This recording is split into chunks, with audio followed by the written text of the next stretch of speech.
Di antara berbagai perang yang terjadi di era Perang Dingin, mayoritas di antaranya terjadi akibat dari persaingan antara blok Barat dan blok Timur, yang juga dikenal dengan sebutan proxy war. Perang Korea, Vietnam, Afghanistan, hingga Perang Israel dalam banyak bagian masih dipengaruhi persaingan antar dua kekuatan besar tersebut. Tapi tahukah kita bahwa selain perang itu, ada juga perang yang terjadi karena persaingan internal dari dua negara di kawasan Timur Tengah. Perang ini dikenal dengan Perang Iran dan Irak. Keduanya adalah negara dengan kekuatan dan pengaruh yang cukup besar di kawasan Timur Tengah. Konflik ini kadang dianggap sebagai bentuk baru dari persaingan Arab dan Persia yang bertransformasi menjadi Irak dan Iran, dan saat ini menjadi Arab Saudi dan Iran. Tahun 1980, Irak dan Iran terlibat dalam perang besar yang terjadi selama 8 tahun. Konflik ini bermula ketika Presiden Irak yang dikenal sebagai Saddam berniat merebut wilayah Khuzestan yang terkenal kaya akan minyak dan dihuni banyak penduduk beretnis Arab, etnis mayoritas yang hidup di Irak. Ia menginginkan wilayah sungai Shatt al-Arab yang berada di perbatasan Iran dan Irak. Selain menginginkan tanah, Saddam juga khawatir terhadap revolusi Iran pada tahun 1979, sebuah revolusi yang berhasil meruntuhkan dinasti Pahlavi dan mendirikan Republik Teokrasi Islam di bawah kepemimpinan pemimpin agung Iran, yaitu Ayatullah Ruhollah Khomeini. Khomeini adalah tokoh yang bermimpi untuk menyebarkan revolusi keagamannya ke wilayah Timur Tengah lain setelah berhasil menjatuhkan Muhammad Reza Pahlavi. Runtuhnya monarki Iran mengakhiri dinasti Pahlavi yang terkenal dekat dengan Amerika Serikat.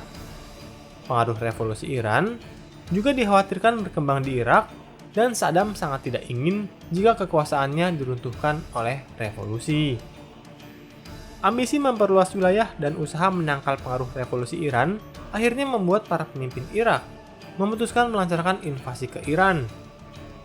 22 September 1980, pasukan darat Irak menyerang wilayah Khuzestan dan didukung berbagai persenjataan Irak dan Angkatan Udara Irak yang menargetkan pangkalan udara Iran. Di tahun yang sama, Irak berhasil merebut kota Khorramshahr, namun serangan itu tertahan ketika Irak gagal merebut kota Abadan yang disebabkan perlawanan kuat dari pasukan Iran, khususnya dari prajurit Garda Revolusi Iran. Berbeda dengan prajurit reguler, Garda Revolusi awalnya bukan berasal dari prajurit yang profesional, melainkan organisasi paramiliter yang terpisah dari militer pada umumnya. Jika militer bertugas mempertahankan wilayah dari Iran, Garda Revolusi dibentuk untuk mempertahankan dan melindungi sistem pemerintahan Republik Islam Iran. Sekalipun awalnya tidak lebih dari milisi, Garda Revolusi berhasil berkembang pesat dan menguasai hampir seluruh sendi kehidupan di Iran. Garda Revolusi bahkan memiliki pasukan Quds, salah satu pasukan khusus terbaik dari Republik Iran yang banyak ditakuti oleh musuh-musuhnya, bahkan termasuk para prajurit terbaik IDF. Semenjak invasi dimulai, pemerintah Iran merekrut banyak milisi rakyat untuk memperkuat pertahanan, yang terbukti mampu menghambat gerak maju Irak yang secara teknis persenjataan jauh lebih maju. Bahkan di tahun 1981, militer Iran mencoba menyerang balik posisi pertahanan militer Irak. Milisi-milisi rakyat yang umumnya diisi para pemuda ini dikerahkan untuk misi-misi berbahaya seperti membersihkan ladang yang penuh ranjau dan membantu tentara di berbagai pertempuran. Singkatnya, Iran mencoba memanfaatkan jumlah penduduknya yang jauh lebih besar untuk menekan keunggulan Irak dalam bidang persenjataan. Titik balik dari perang ini terjadi di tahun 1982 saat Iran mampu memukul mundur pasukan Irak dan merebut kembali wilayah yang sebelumnya dikuasai Irak, termasuk kota Khorramshahr. Mundurnya Irak memaksa Saddam menawarkan gencatan senjata ke Iran, namun tawaran tersebut ditolak dan Iran ingin terus berperang hingga menjatuhkan Saddam dari kekuasaannya. 3 Juli 1982, giliran Iran yang kembali menyerang wilayah Irak melalui Operasi Ramadan dengan tujuan untuk merebut kota Basra. Namun serangan itu gagal karena Irak mampu menahan serangan Iran yang dari segi persenjataan jauh lebih lemah dibanding Irak. Persenjataan Iran terdiri dari berbagai peninggalan militer di masa dinasti Pahlavi yang sebagian besar berasal dari Amerika Serikat. Yang masalahnya, pasca runtuhnya kekuasaan dinasti Pahlavi, Amerika Serikat melakukan embargo kepada Iran. Namun, saat Iran berhasil menyerang balik Irak, Amerika Serikat langsung menyatakan dukungan penuhnya terhadap Irak. Uniknya, Uni Soviet juga memberikan dukungannya kepada Irak.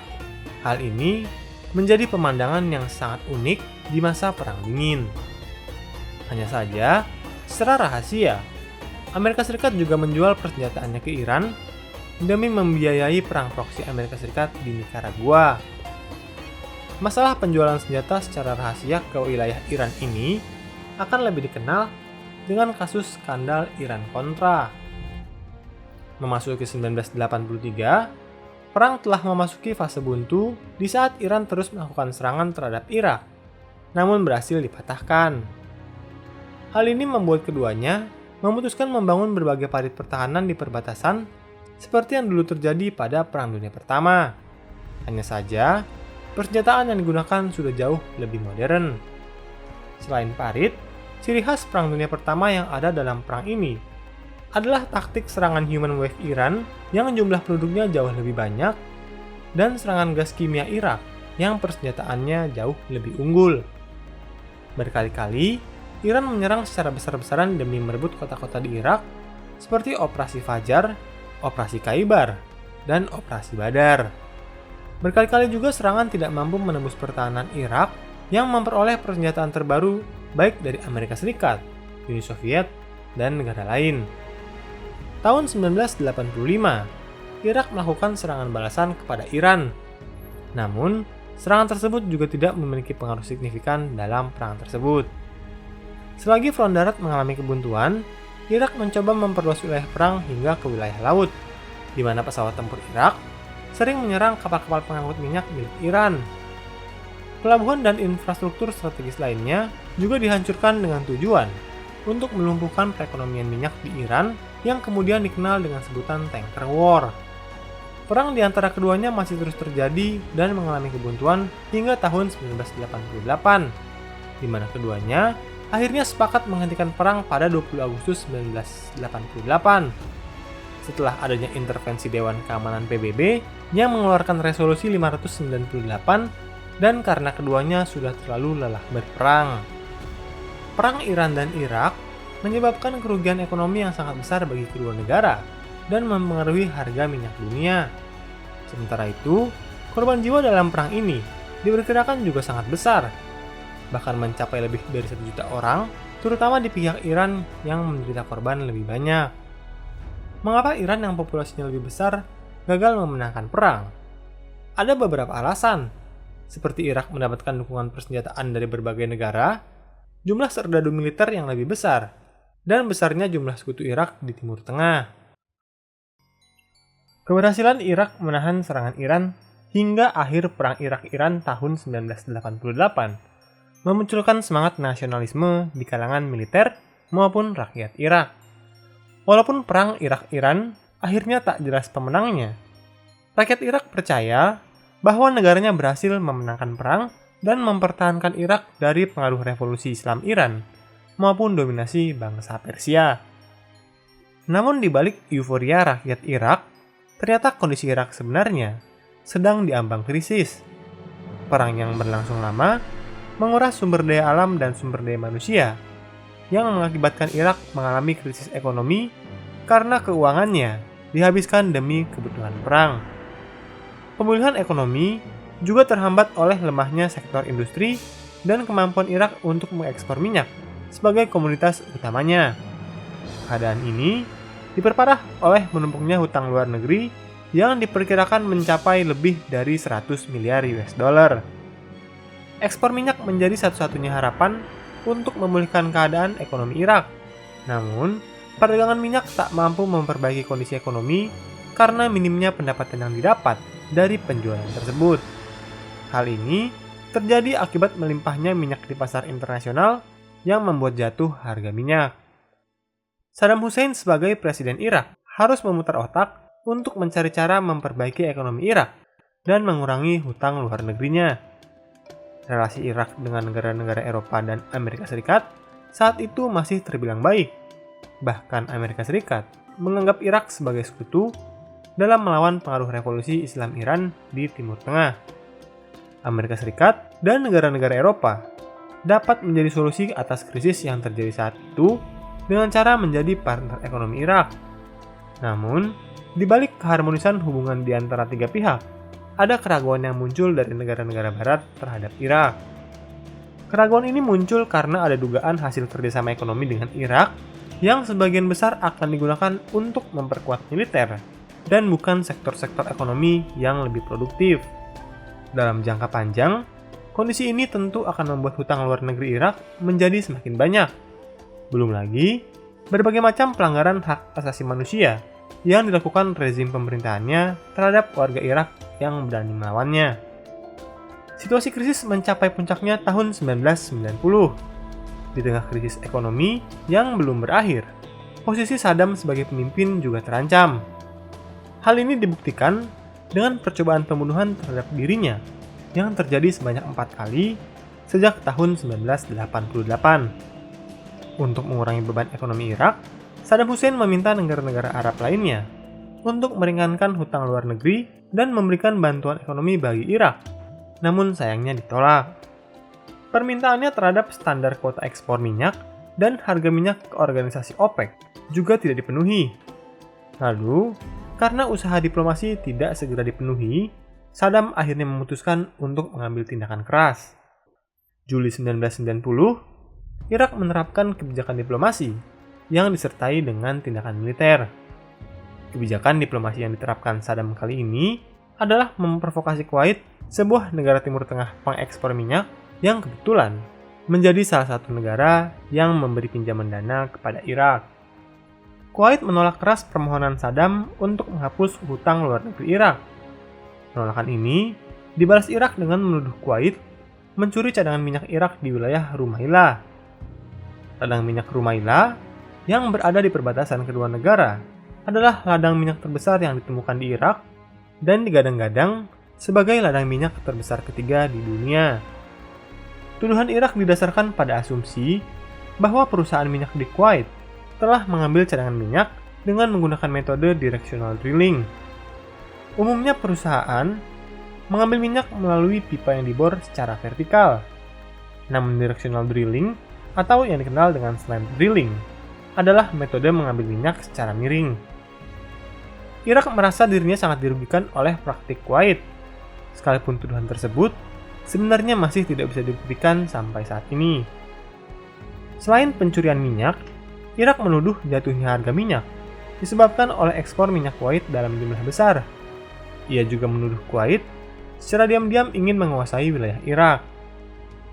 Irak kemudian melemparkan berbagai klaim, seperti mengklaim Kuwait yang sebenarnya masih termasuk wilayah Irak secara historis karena berada di bawah kekuasaan Kesultanan Turki, dan keduanya adalah satu provinsi yang dipisahkan oleh Inggris pasca runtuhnya Ottoman pada Perang Dunia Pertama.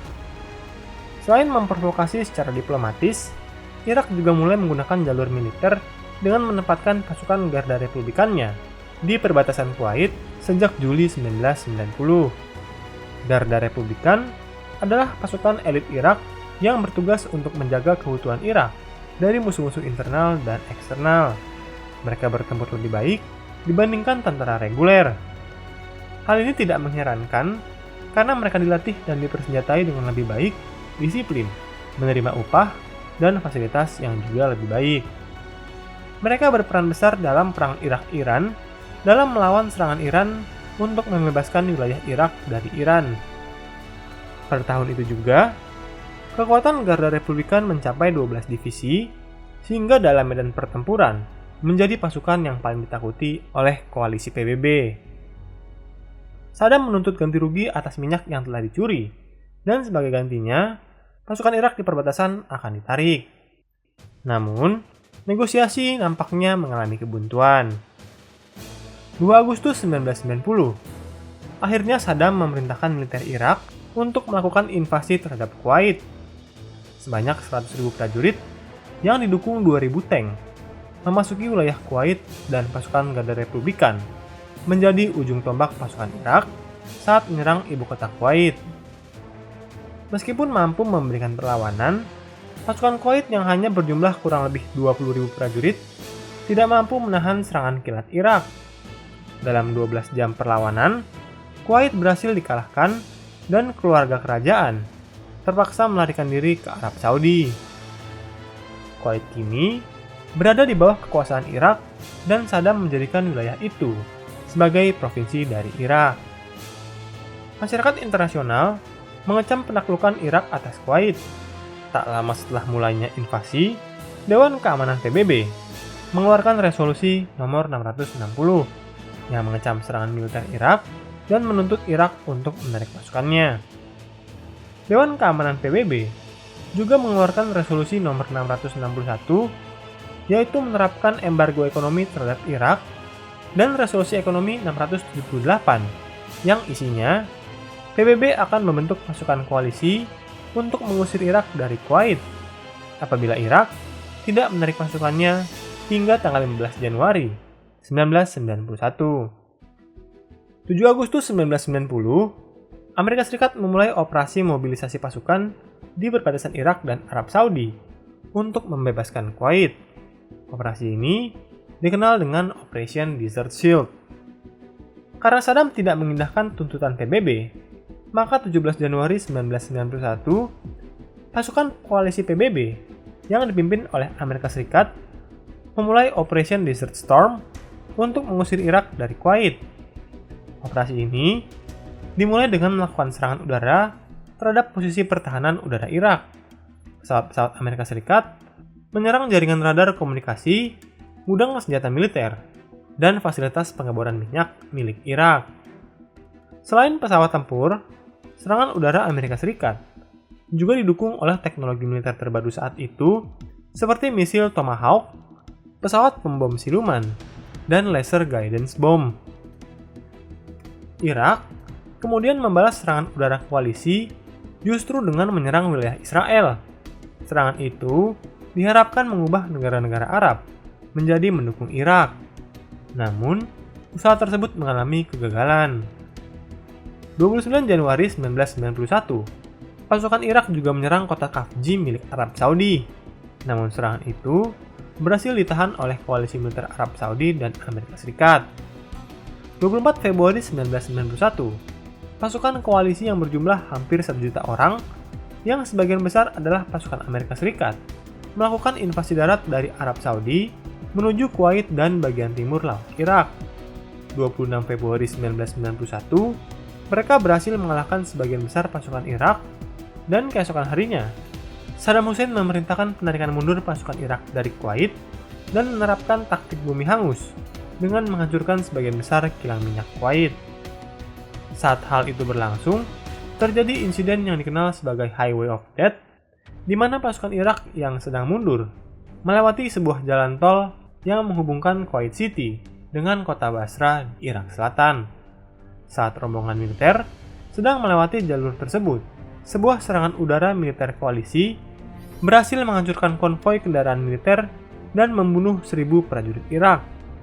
Di sisi lain, pasukan koalisi yang berhasil memasuki wilayah Irak juga menghadapi perlawanan sengit dari pasukan Garda Republikan. 28 Februari, Presiden George Bush mengumumkan gencatan senjata karena pasukan Irak telah keluar dari Kuwait.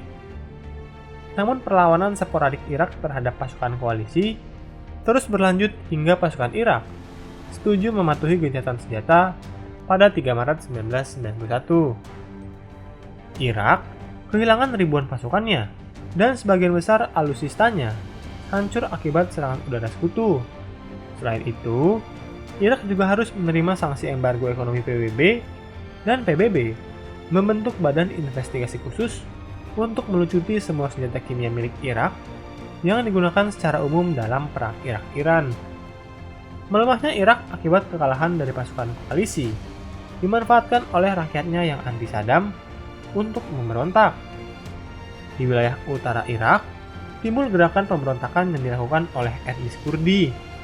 Sedangkan di selatan, pemberontakan terhadap Saddam dilakukan oleh kelompok Syiah Namun kedua pemberontakan tersebut berhasil ditumpas oleh militer Irak yang sekalipun telah babak belur dalam perang sebelumnya. Setelah invasi Irak ke Kuwait tahun 1991 berakhir dengan kegagalan, Irak mulai memperkuat militer dengan berusaha memiliki senjata pemusnah. Kebijakan itu membuat Irak yang sebelumnya didukung oleh Amerika Serikat dianggap sebagai ancaman terhadap berbagai negara. Presiden George Bush bahkan menyebutnya sebagai bagian dari Axis of Evil bersama Korea Utara dan Iran. Axis of Evil awalnya adalah sebutan Amerika Serikat untuk Jerman, Italia, dan Jepang pada Perang Dunia Kedua. Saat ini, istilah tersebut dipakai untuk menandai pihak-pihak yang dianggap mendukung terorisme atau memiliki senjata pemusnah massal yang berpotensi mengancam perdamaian dunia. Bush menuduh Irak memiliki senjata pemusnah massal yang sangat berbahaya, seperti senjata bakteri antraks, gas kimia beracun, hingga senjata nuklir, di mana Irak menyembunyikan keberadaan senjatanya. 20 Oktober 2001, Amerika Serikat menyatakan perang melawan terorisme di seluruh dunia akibat serangan 9/11 Al-Qaeda. Perang terhadap terorisme kemudian menjadi justifikasi Amerika Serikat untuk menjalankan operasi militer di Timur Tengah, termasuk menyerang Afghanistan. Setelah Afghanistan, Bush ingin mengirim militer ke Irak untuk menggulingkan Irak yang dianggap mendukung Al-Qaeda. Namun keinginan ini ditentang banyak pihak yang merasa belum adanya ancaman nyata dari Irak dan senjata pemusnah massal tidak terbukti keberadaannya. Setelah Perang Teluk berakhir, PBB memerintahkan Irak untuk menghancurkan semua senjata pemusnah dan mengirim tim penyelidik untuk memastikan tidak adanya senjata pemusnah massal yang tersisa.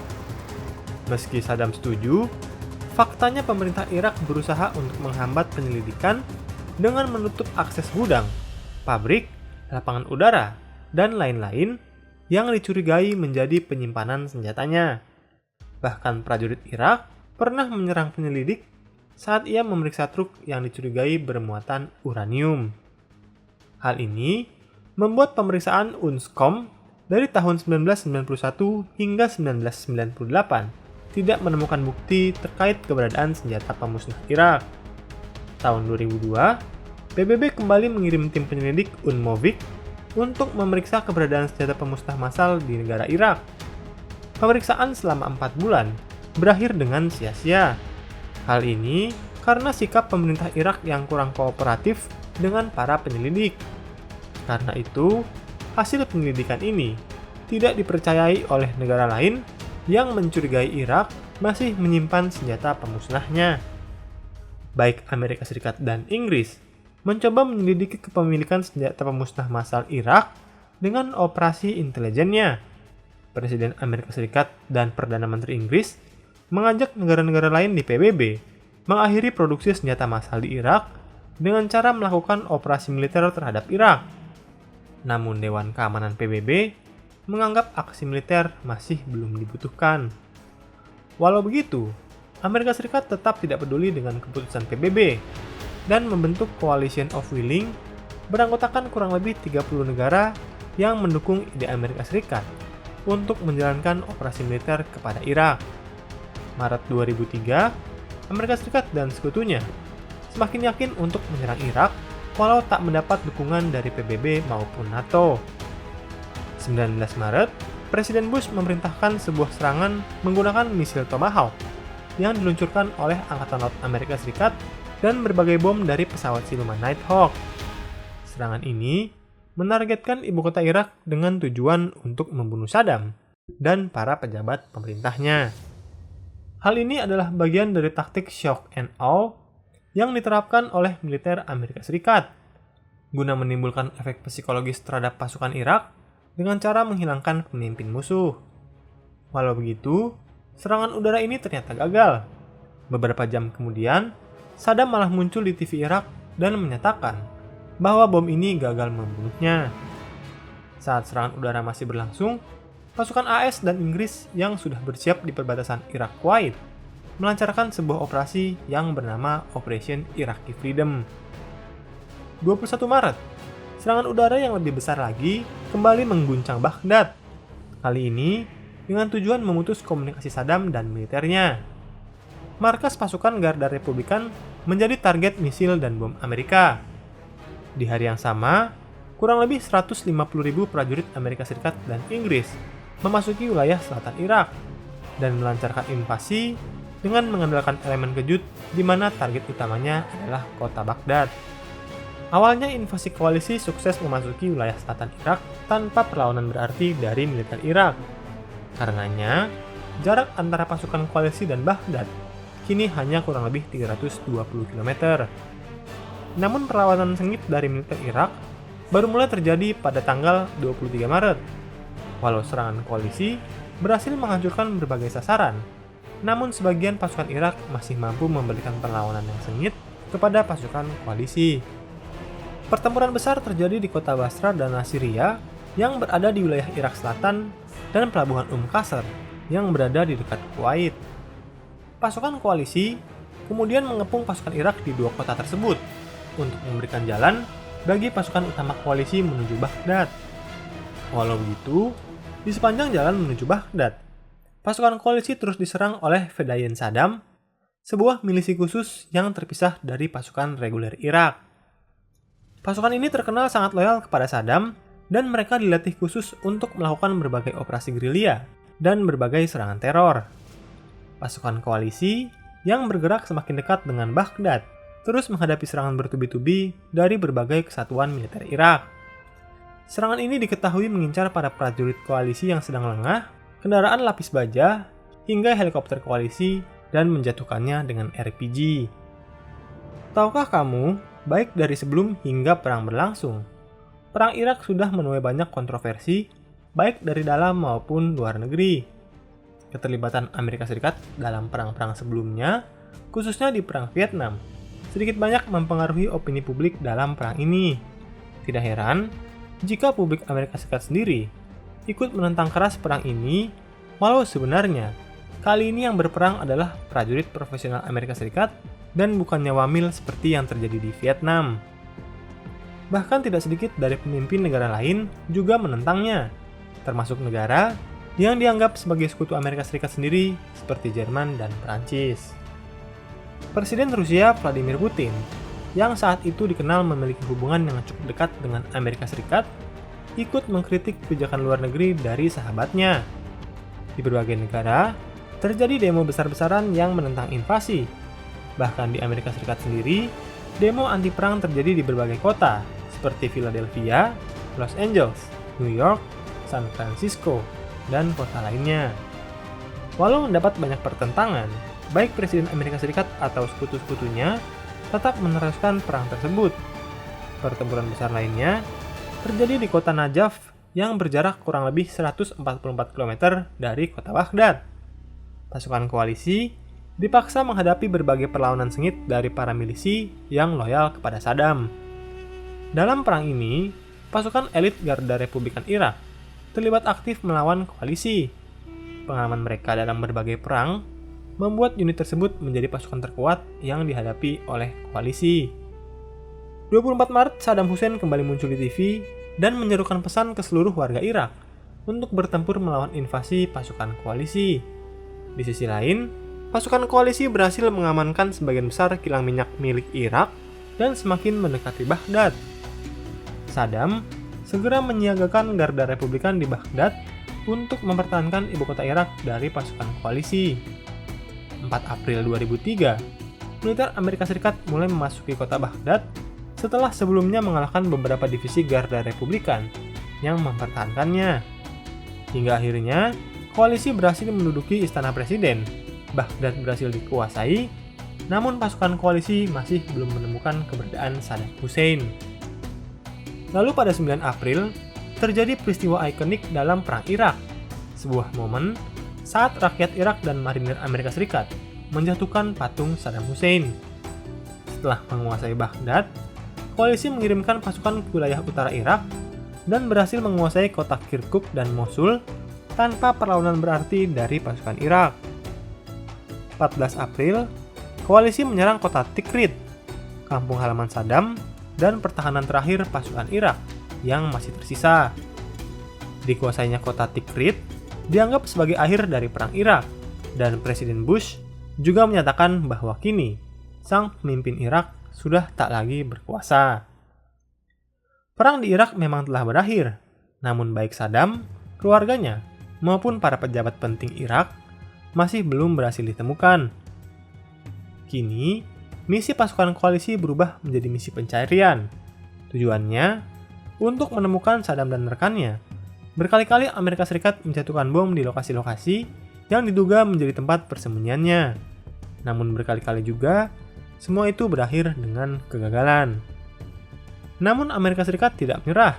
Ia bahkan berusaha memobilisasi rakyat Irak untuk membantu misi pencarian ini dengan cara memberikan hadiah bagi siapapun yang berhasil menemukannya. Tidak hanya imbalan, Amerika Serikat juga mencetak dek kartu berjumlah 55 lembar yang menampilkan foto dari Saddam dan para pejabat penting Irak untuk membuat pasukan koalisi dan rakyat Irak familiar dengan buronan tersebut.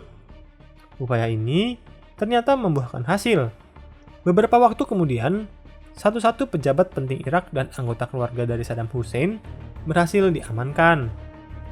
Koalisi kemudian mengadakan pencarian kembali terhadap penyimpanan senjata pemusnah massal Irak, namun hanya menemukan sisa-sisa dari perlengkapan dan pusat riset senjata yang sudah hancur. Sementara keberadaan senjata yang selama ini digembar-gemborkan masih belum ditemukan.